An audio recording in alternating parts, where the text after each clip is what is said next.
Hey there guys, gals, and non-binary pals, it's DMG and welcome back to Blitz, and we are going to have a sub replay today. Now, while I am going to be commentating on the games because they are fantastic in their own right, respectively, I wanted to throw in a few more comments just for you guys as a viewing community that will be important moving forward. Some of these comments a little bit bigger than others, these kind of notifications that I'm going to give you. But anyways, I'll talk about that a little bit later. This is Mudslide of the Mudwing playing in the BT7 artillery. This was a gift tank given out last year for Blitz's birthday when it turned 3. But now in the 4th year, on its 4th birthday, it is available again if you so choose to use your gift redemption, I guess, or your how you want to spend your party favors or birthday cakes, right?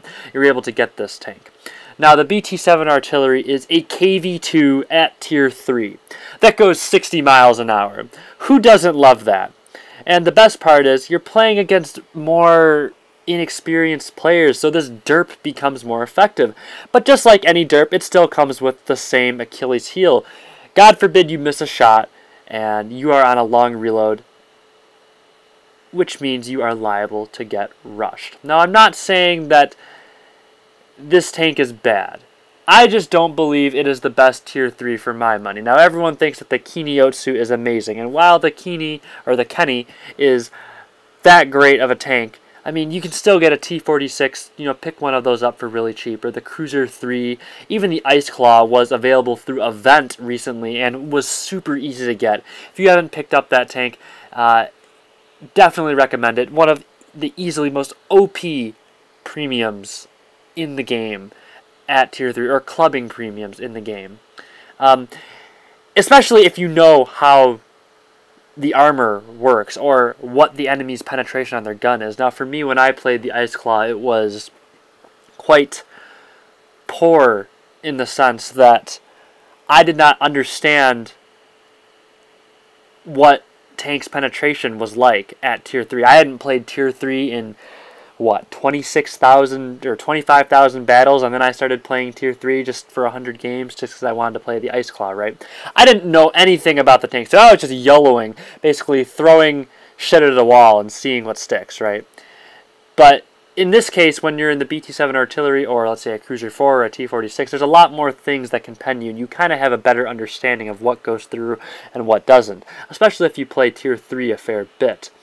So I assume that if you play tier 3 a lot, the SU Ice Claw is going to be a perfect pickup. But that's enough about that premium Russian tank destroyer. This is the BT7 artillery. And really, you could almost compare it to a 183 in the sense of how much HP it's able to take away. It's so deadly, and the camouflage it has is almost reminiscent of a FB-183 tier for tier because it is a light tank. It has on-the-move camouflage, unlike a KV2, but it has the alpha intimidation factor of the KV2, almost similar to the 183. You could actually one-shot other same-tier tanks with the BT7 artillery should you get a full roll with your HE. And penning with HE is not all that hard, as you see here, especially when people like to drive derpy T82s and then proceed to miss their shots like a total nub, which Mudslide will kind of comment on and poke at the end of this replay.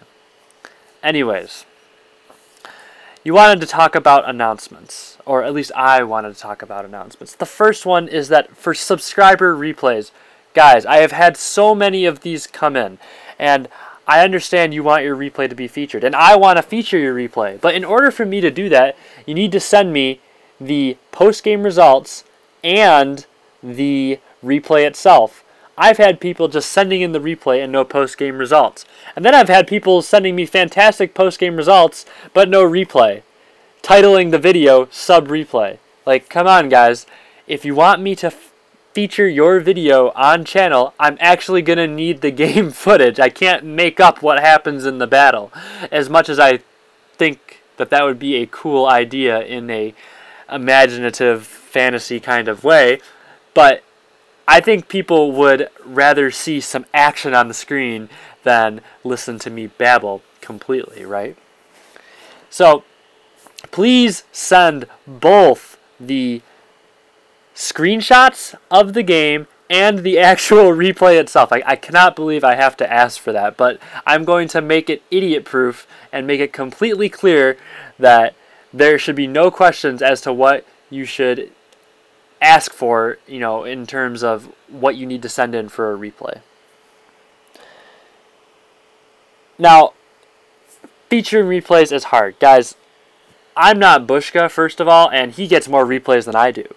But even I get maybe like a quarter to a tenth, you know, or a tenth to a quarter of the replays that he does. And that is still an ass ton of replays. That is very difficult for me to feature everyone's replays. And as you know, I am very sorry that I am not able to feature some replays, and there was a lot that I wanted to feature, but when Wargaming updates their game, it does not allow me to view older replays. So when the new update hits, then that's for sure meaning that I will not be able to feature your replay unless I had it pre-saved on my max save files ready to go and commentate on, or I was in the progress of making it while the game was updating.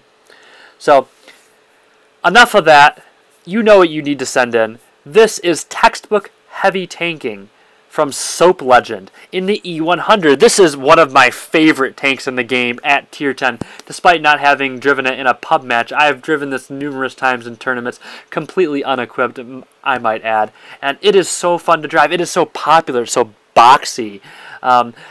640 alpha on a heavy tank is quite disgusting. And while this tank was probably at its height updates ago, with the nerf to mediums in 3.6, but right before the nerf to premium ammunition, you could just spam heat in this tank and feel invincible against medium tanks. This tank really was better for a very short interval of time, but my god, it was powerful.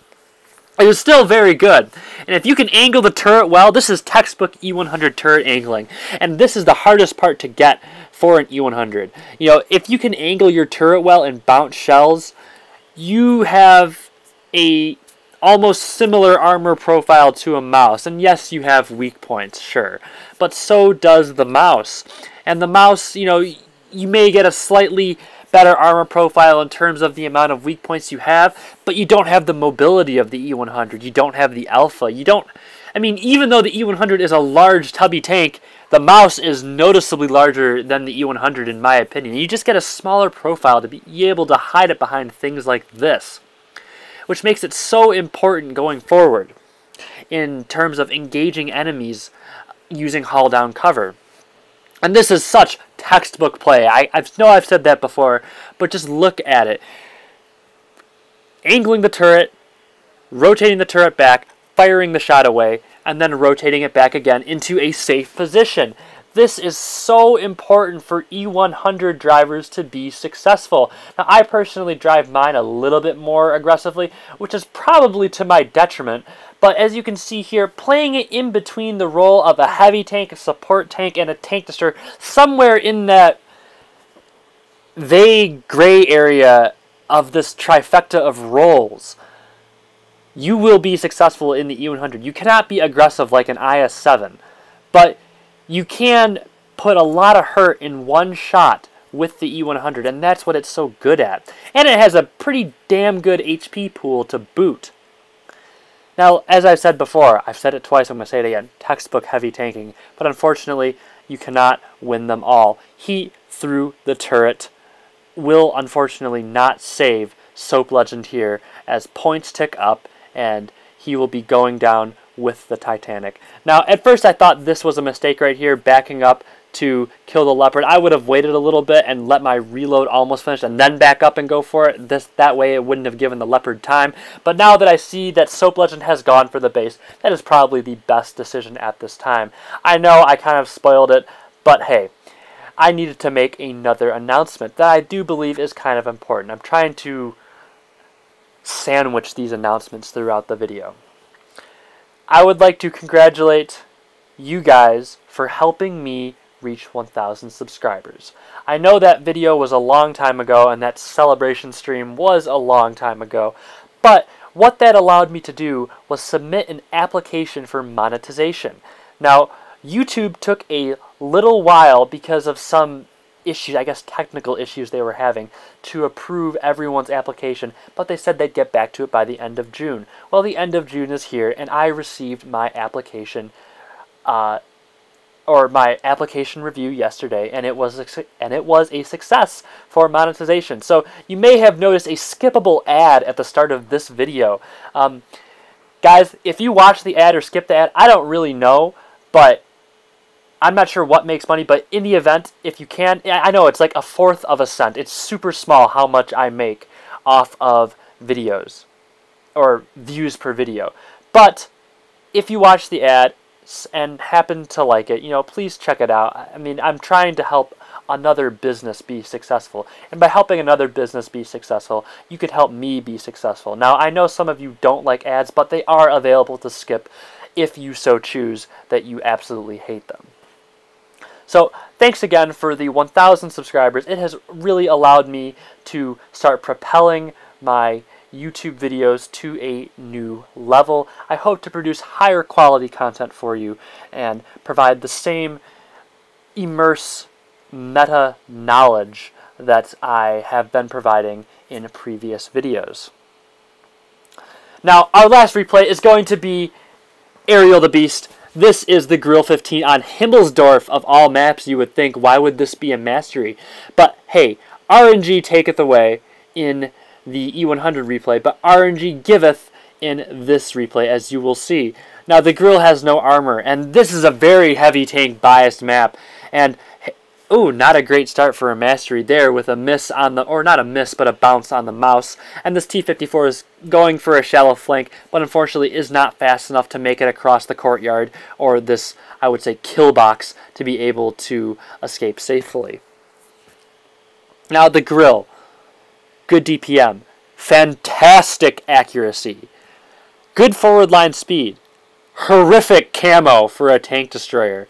This is such an odd mixed bag of TD states because you get the best gun, but you get the worst camo. I mean, you could, if you don't have a bush, you will be getting spotted in the Grill. And the mouse armor is so tough, it even withstands penetrating rounds of 279 millimeters that the Grill has. And that's nothing to laugh at. And people talk about that is not very high. I would say that is pretty decent. That's higher than, that's 24 millimeters higher than your Leopard 1 and Leopard PTA, which can pen the cheeks of a mouse. It's very possible. But the mouse's armor profile is so strong that even the Grill has trouble penetrating it. Now, this tank used to be super good. It got nerfed 3 times in, what, like 4 updates after it was first released. Ridiculous. But the Grill used to be a superior tank. And even though it is not a superior tank anymore, we are going to see what good driving and a little stroke of luck can do to create a serious, immense opportunity for aerial today. Now, this Object 140 wants to come across. I'll trade 310 for 640 any day of the week. Object 140 does not get a second shot across. Probably doesn't have adrenaline going. Oh, now pops the adrenaline and starts gunning for aerial. And here we go again. Oop, a little miss by there that turns into a 640 alpha loss for aerial, and I think that really sets him back in this scenario, as now he has to take more time to kill this Object 140 when he could easily be focusing on the 268. And that is probably one of the most interesting shots in this replay so far, is putting HE into the back of a 268. I'm not sure whether calibrated shells is being run here. Maybe Aerial, you can, if you're watching, you can commentate and tell us what equipment you were using, but I normally don't find that the Grill can pen the butt of a 268, or I would just say, I wouldn't say the butt of a 268 is all that weak. However, Aerial was able to pen, so I don't really know what's going on there. I assume calibrated shells of some kind was being used.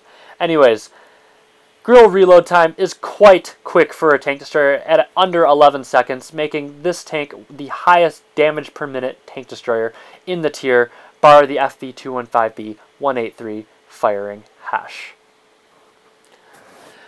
Now, what do I think of this tank? It's okay. You know, like I said, it's a mixed bag.